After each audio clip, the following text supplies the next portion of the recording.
प्रत्येक ठिकाणी लोकांची गरज आहे. म्हणजे आम्ही जेव्हा पाहतो की आम्हाला चांगले लोक मिळत नाही कुठल्या इंडस्ट्रीमध्ये म्हणा, किंवा आम्ही जेव्हा इंडस्ट्रीवाल्यांशी बोलतोय ते म्हणतात अरे आम्हाला लोकच मिळत नाही. मग लोक न मिळण्याचं कारण काय आहे? कारण आपण कुठेतरी डोक्यात ठरवून टाकलेलं आहे की नाही नाही मला काय 10,000ची नोकरी करायची आहे.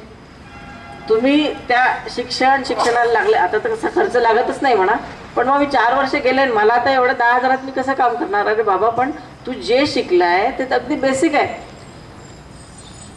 तू मेकॅनिकल इंजिनिअरचा बेसिक कन्सेप्ट शिकलाय, पण जे काय एखादी मशिनरी तयार करण्याचा कारखाना आहे आणि त्या मशिनरीच्या कारखान्यामध्ये जे काय टेक्निक लागणार आहे ते तर तुला ट्रेनिंगच घ्यावं लागणार ना. मग ट्रेनिंग घेत असताना एखादी इंडस्ट्री तुमच्यावर 40,000 का इन्व्हेस्ट करेल की तुम्हाला ट्रेनिंगही द्यायचं, पगारही द्यायचा आहे? हा जेव्हा प्रॅक्टिकल विचार तुम्ही कराल त्यावेळेला तुम्हाला लक्षात येईल की अरे मला ते शिकण्यापुरते, म्हणजे मी ट्रेनिंग घेतोय तरी पण मला हे 10,000 ते 15,000 देतात आहे. मग इंटर्नशिप आहे, कॉलेज प्रत्येक वेळी इंटर्नशिप अरेंज करते. किती मुलं जातात? अगदी 15, 20, 25 मुलं जातात. पहिल्यांदा विचारतात किती पैसे लागतात. इथून तुमची सुरुवात असते. जर तुम्हाला जे ट्रेनिंग किंवा जे काय 3 महिन्याची इंटर्नशिप वगैरे जी असते, जी तुम्हाला पुढे चालून एक 10, 20,000, 50,000 तुम्हाला जर तो पगाराचा अचीव करायचा असेल तर मग त्यासाठी तुमची इंटर्नशिप आणि ट्रेनिंग आणि इतर जे काय कोर्सेस आहेत स्किल डेव्हलपमेंट रिलेटेड किंवा त्या मेकॅनिकल रिलेटेड किंवा कम्प्युटर रिलेटेड किंवा इलेक्ट्रिकल रिलेटेड जे सपोर्टिंग कोर्सेस आहेत ते तुम्ही या 4 वर्षातच कंप्लीट करायला पाहिजे. आपण ते कंप्लीट करत नाही आणि मग नंतर अपेक्षा असते आपल्याला की ह्याच डिग्रीवर चांगले जॉब लागायला पाहिजे. कॉलेज करताना प्रत्येक कॉलेजला शासनाने, युनिव्हर्सिटीने, AICTEने एक टास्क दिलेला आहे, पण त्या टास्कसाठी विद्यार्थी लागतील ना, विद्यार्थ्यांची इच्छा लागेल ना. हे सगळं होत नाही आहे. तेव्हा जर आपल्याला खरंच आपल्याला असं म्हणायचं असेल की नाही माझा भारत महान आहे, खूप चांगला आहे, आपणच जर म्हणत असेल की नाही अरे एम्प्लॉयमेंट नाही आहे, आम्ही अनएम्प्लॉयड आहे, तर हे कुठेतरी चुकतंय असं मला वाटतं. बरोबर आहे का? तर या निमित्ताने तुम्ही जर एकाला कळलंय की बाबा नाही ही सत्यता आहे, मग याचा एक 4-5 जणांनी मिळून जर त्याच्याजवळ पैसे नाही आहे तर एक 3-4 अरेंज करायचे. कुठेतरी काहीतरी नक्की कॉलेजमधनंही मदत होत असते. मग या निमित्ताने तुम्ही जर सगळे एकत्र आलात की एक चला 8 जणांचा ग्रुप आहे, आम्हाला हे इंटर्नशिप करायची. आता हे सिव्हिलचं वर्क इथे सगळं चालू आहे, म्हणजे किती चांगली अपॉर्च्युनिटी आहे. आज सिव्हिलवाल्यांसाठी तर म्हणजे 1st year to 4th year सगळ्यांना इथं सगळं तुमच्यासाठी, म्हणजे अख्खी इंडस्ट्री इथे उभी राहिलेली आहे. तुम्ही जर त्या कंपन्यांमध्ये गेले तिथे म्हणजे अगदी लेवलसुद्धा कशी करतात हे सुद्धा बेसिक नॉलेज आहे का सगळ्यांना? कशी लेवल करायची तर नाही माहीत ना. काही ठिकाणी उंच खोदलेलं आहे, काही ठिकाणी खाली आहे, काय किती कशा कॅल्क्युलेशनने ते घेतलं जातं. हे थेरॉटिकल तर तुम्ही शिकलात, पण प्रॅक्टिकल शिकायचं असेल तर आज आपल्या समोर तुमच्या समोर सगळं उभं आहे. इलेक्ट्रिकलवाल्यांसाठी आता हे शिफ्टिंग चालू आहे, सगळं इलेक्ट्रिसिटीचं शिफ्टिंग चालू आहे. याच्यातही तुम्हाला किती नॉलेज मिळू शकतं हे तुम्ही ठरवायचं आहे, तुम्हाला नॉलेज कुठनं घ्यायचं आहे. आणि हे घेतल्याशिवाय तुम्हाला जे काय पॅकेज पाहिजे आहे, सॅलरीचं पॅकेज किंवा इंडस्ट्रीतला अनुभव, मला लगेच फायनल झाल्यावर इंडस्ट्री टाकायची आहे, तर हे शक्य होणार नाही जोपर्यंत तुम्ही या गोष्टीवर फर्म होणार नाही. स्वतःच्या हितासोबत देशाचं हित, आणि त्यासाठी सगळ्यात महत्त्वाचं जर तुम्ही विद्यार्थी आहात तर विद्यार्थी दशेत राहून सगळं शिकलं पाहिजे. मग जे काय तुमचे रेग्युलर येत नाही मित्र मैत्रिणी त्यांना तुम्ही रेग्युलर आणायचा प्रयत्न करा. काय येत नाही त्याला समजा. हे एक मोठं सोशल वर्क आहे, तुम्हाला आहे ना, सोशल वर्कचाही टास्क आहे, बरोबर आहे ना. मग हे एक चांगलं सोशल वर्क आहे. एखाद्याचं जर आयुष्य तुम्ही चांगल्या पद्धतीनं घडवू शकत असाल, ती मुलगी येत नसेल, काय कारण आहे, ती काहीतरी असं कंटाळा आलेला असतं म्हणून ती काहीतरी कारण सांगते. जोपर्यंत तुम्ही तुमच्या शिक्षणाबद्दल, तुमच्या स्वतःबद्दल किंवा तुम्हाला जो अभ्यास शिकवला जातो त्याबद्दल तुम्ही पॉझिटिव्ह राहणार नाही, तोपर्यंत हे सगळं शक्य होणार नाही. त्यामुळे आजच्या दिवशी एक ठरवून चला की नाही, जे काय कॉलेज सांगतंय इंटर्नशिप करायची, येस वी आर रेडी. तुम्ही एकट्याने नाही यायचं. सेकंड इयरचे स्टुडंट आहे त्यातले एक जर आता इथे समजा 1,000 असेल किंवा एकाची मानसिकता आहे, त्यांनी सोबत 4 जणांना घेऊन यायचं आहे. हे एक तुमचं सोशल आणि चांगलं पुण्याचं काम होईल की त्यालाही ज्ञानदान देणं. नुसतं शिक्षकच ज्ञानदान देतात असं नाही आहे. तुम्ही कुठंतरी एखाद्याला इन्सिस्ट करताय की नाही अरे बाबा चल हे चांगलं इथं नॉलेज आपल्याला मिळणार आहे, आणि याचा भविष्यात कुठे पुढे फायदा होणार आहे हे सुद्धा एक ज्ञानदानाचा एक भाग आहे. त्यामुळे हे या पद्धतीनं तुम्ही जर विचार करून सगळे जर जे काय टास्क झालेले आहेत तुमचे, मग प्रेझेंटेशन असू देत की सेमिनार असू देत, प्रत्येक गोष्ट अरे तुम्ही सरांना सांगा, सर आमच्यासाठी हे अरेंज करा. जर होत नसेल तर तुम्ही सांगायला पाहिजे की सर अरेंज करा. मला नाही वाटत होत नाही, आम्हालाच बघायला लागतं. अरे बाबा विद्यार्थी, सर तर प्रत्येक वेळी काहीतरी अरेंज करतच असतात, किती विद्यार्थी येतात काय, बरोबर ना. तर ह्या पद्धतीने जर तुम्ही सगळ्यांनी काम केलं तर शिक्षकांचाही उत्साह चांगला वाढेल. आणि सोपं नाही आहे ना थेरॉटिकली अभ्यास करणं किंवा प्रॅक्टिकली, दोन्ही इझी नाही आहे. मी हे फक्त तुम्हाला कारणं सांगते फेल्युअरचे, की का आपल्याला हायर पॅकेजचा जॉब मिळत नाही किंवा का आम्ही लगेच इंडस्ट्री सुरू करू शकत नाही. हे जर तुम्ही आत्ता सुरू केलं सेकंड इयर फर्स्ट इयरपासनं, तर मला नाही वाटत कोणालाही एम्प्लॉयमेंट तर तसा मिळणारच आहे. पण जर तुम्हाला हायर रेंजचा पाहिजे असेल, 10 इंजिनियर झाल्यावर तर 10 आणि 15 हजाराची नोकरी तर आरामात मिळणार, काही विषयच नाही आहे, ते तर देतोच आहे आपण. पण जेव्हा आम्हाला एखादी मोठी कंपनी आणायची असते त्यावेळेला तुमचं टॅलेंट चेक केलं जातं. मग ते इंग्लिशपासनं असतं सुरुवात किंवा सब्जेक्टचं नॉलेजही असतं. तर ते मिळण्यासाठी ही सगळी प्रक्रिया अतिशय महत्त्वाची. त्यामुळे मला असं वाटते या आजच्या दिवसाच्या निमित्ताने तुम्ही सगळे यावर चांगला डीपली विचार कराल. जसं आपण बाकीच्या ॲक्टिव्हिटीजमध्ये अगदी हिरिरीनं भाग घेत असतो. मग समजा आता हॉरिझॉन असेल किंवा काय आपले टेक्निकल इव्हेंट असतील, टेक्निकल इव्हेंटला तुम्हाला बोलवायला लागतं. संकल्प असेल तर लगेच सगळे येतात, बरोबर आहे ना. संकल्पसारखंच हॉरिझॉन पण आहे. सगळं जर तुम्ही एक नॉलेज हब, एंटरटेनमेंट हे असं जर घेतलं की, आणि हे आयुष्यात परत मिळणार नाही आहे तुम्हाला. ह्या सगळ्या गोष्टी एकदा जर का तुम्ही जॉबला लागलात तर ह्या परत गोष्टी, कुठलंही हॉरिझॉन नाही राहणार, कुठलाही संकल्प नाही राहणार, कुठलेही टेक्निकल इव्हेंट राहणार नाही. ते मग तुमच्या बिझनेस डेव्हलपमेंटसाठी अंडर प्रेशर राहतील.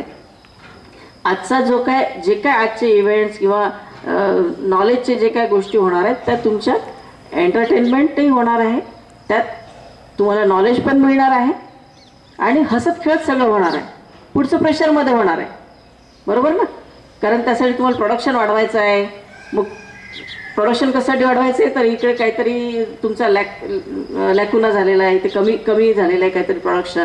मग त्यासाठी तुम्हाला वेगवेगळे प्रोजेक्ट प्रेझेंट करावं लागणार आहे किंवा काहीतरी लोन घ्यायचं आहे, त्यासाठी प्रोजेक्ट रिपोर्ट तयार करावं लागणार आहे. हे जे सगळे राहणार आहेत हे काहीतरी बिझनेसची उंची गाठायसाठी, आणि मग ते प्रेशरमध्ये राहणार आहे.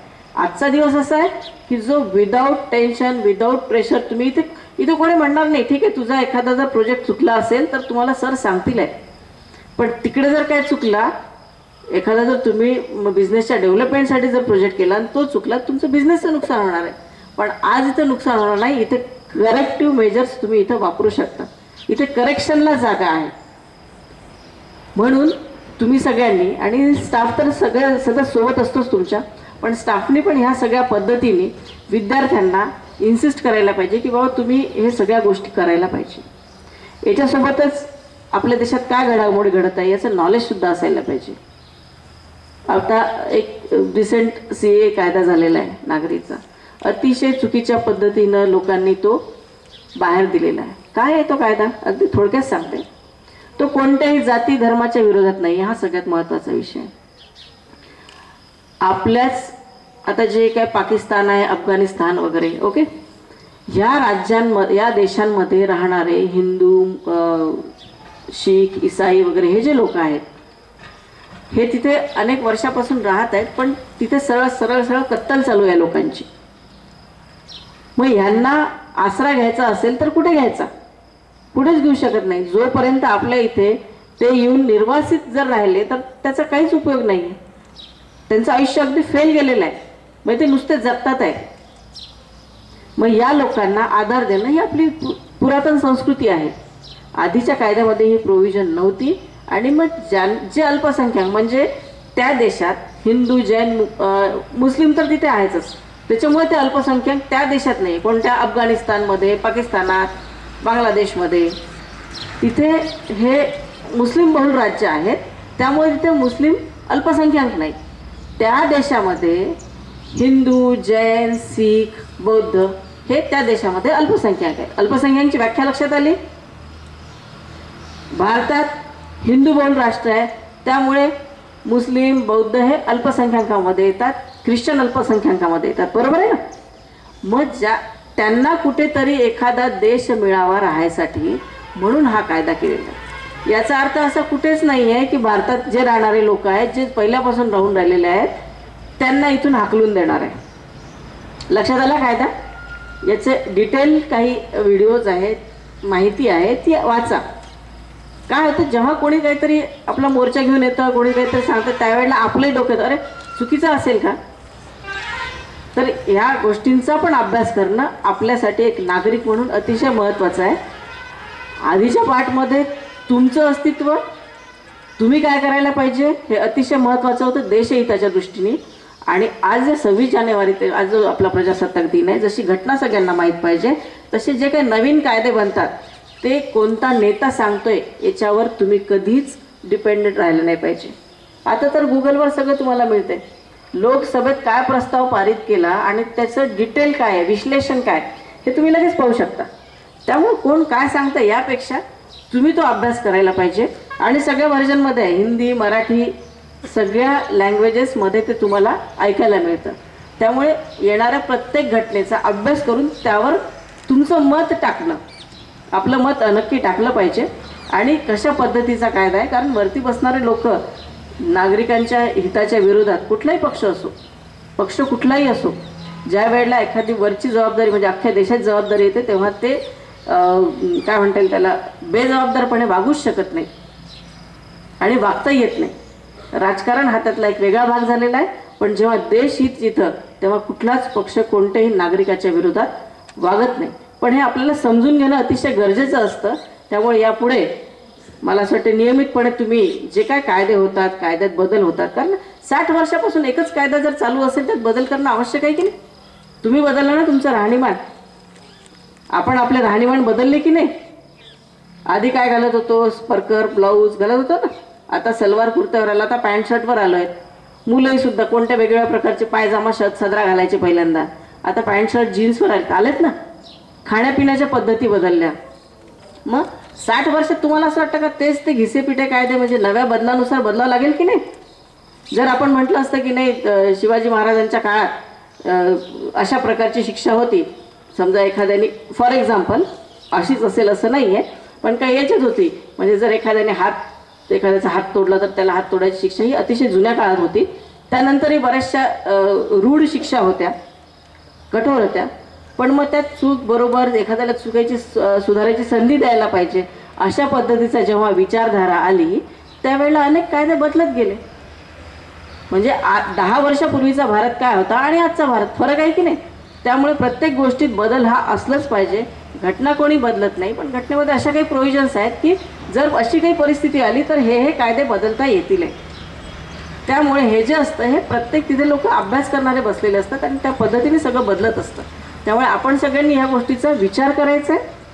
आणि मी जे सांगितलेले आहेत की रेग्युलर येणं, जेवढ्या काही इंटर्नशिप होतील भरपूर, जेवढं तुम्ही प्रॅक्टिकल शिकाल ना तितकी थिअरी तुम्हाला अतिशय इझी जाईल आणि चांगले रिझल्ट्स येतील. त्यामुळे मला असं वाटतं आजच्या या दिवसानिमित्त तुम्ही असं काहीतरी डिसाईड कराल. दरवेळेला काहीतरी मी सांगत असते, तुम्ही डिसाईड करा, पण किती करता मला माहीत नाही. पण मी सतत हेच सांगत राहणार. काहीतरी नक्की आपलं स्वतःसाठी आपण वचनबद्ध व्हा की नाही मला हे करायचं आहे, हे टार्गेट अचीव करायचं आहे. आणि हे जर टार्गेट अचीव झालं तर फायदा तुमचाच आहे. त्यात मी बोलते म्हणून माझा फायदा होणार नाही, कॉलेज सांगते म्हणून कॉलेजचा फायदा नाही आहे. ह्या ज्या काही गोष्टी सांगतात ह्या 100% तुम्हाला फायदा होणार आहे. आमचं काम फक्त द्यायचं आहे, घ्यायची कॅपॅसिटी तुम्ही तुमची ठरवायची आहे. त्यामुळे मला असं वाटतं आज तरी निश्चितपणे काहीतरी विचार कराल, कारण मला वाटतं 3-4 एपिसोड झालेत हे काहीतरी वचन घेण्याचे है ना. तर यावेळेला तुम्ही काहीतरी ठरवाल. ठरवत आहे नक्की? जरा हात वर करून सांगा. गेरे बाबा जरा पुरावा तर घेऊ दे. Yes definitely. तर मग पुढच्या जेवढे काही इंटर्नशिप वगैरे असणार त्याला तुम्ही सगळे तुमचे स्टुडंट्स 1 जण 8 जणांना आणेल. आणि अगेन परत आज सांगते की ज्यांना इथे जेवायचं असेल त्यांच्यासाठी मागच्या वेळेला मी सांगितलेलं आहे आपण 25 रुपयामध्ये यांना जेवणाचं सांगतोय. पण काहीतरी स्टुडंट्स म्हणजे सकाळी तुमचा प्रॉब्लेम काय येतो हे का बरं सुरू केलं आहे. सकाळी विद्यार्थ्यांचा प्रॉब्लेम असतो की बा आम्हाला 8:30 वाजता टिफिन मिळत नाही, बरोबर आहे. सकाळी यायला ज्यांना हे आता सगळ्यांकडे तुम्ही मेसेज कन्वे करा. ज्यांना 8:30 वाजता 9:30ला आपल्याला यायचं असतं कॉलेजमध्ये, बरोबर आहे, 9 वाजता कोणाचा टिफिन होत नाही. तर मी आता आपल्या कॅन्टीनच्या मावशींना सांगणार आहे की बाबा जे काही विद्यार्थी असतील तुम्ही ठरवून घ्या की नाही आम्हाला आज इथे जेवायचं आहे.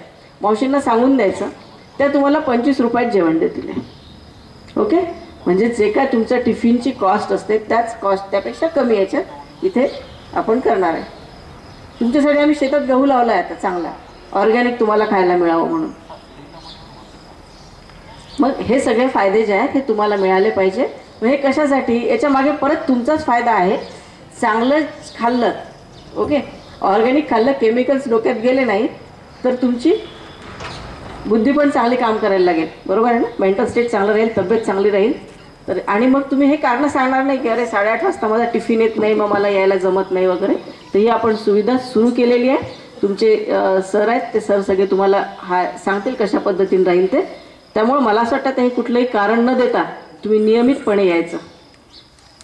ठीक आहे, शांततेने उभे राहिलात आणि काय म्हणतात त्याला, उभं राहून 1 तास 2 तास 1 तास झाला असेल मला वाटतं तुम्ही उभं राहिलात. तुमचे पेशन्स छान दाखवले, त्याबद्दल धन्यवाद. जय हिंद, जय महाराष्ट्र.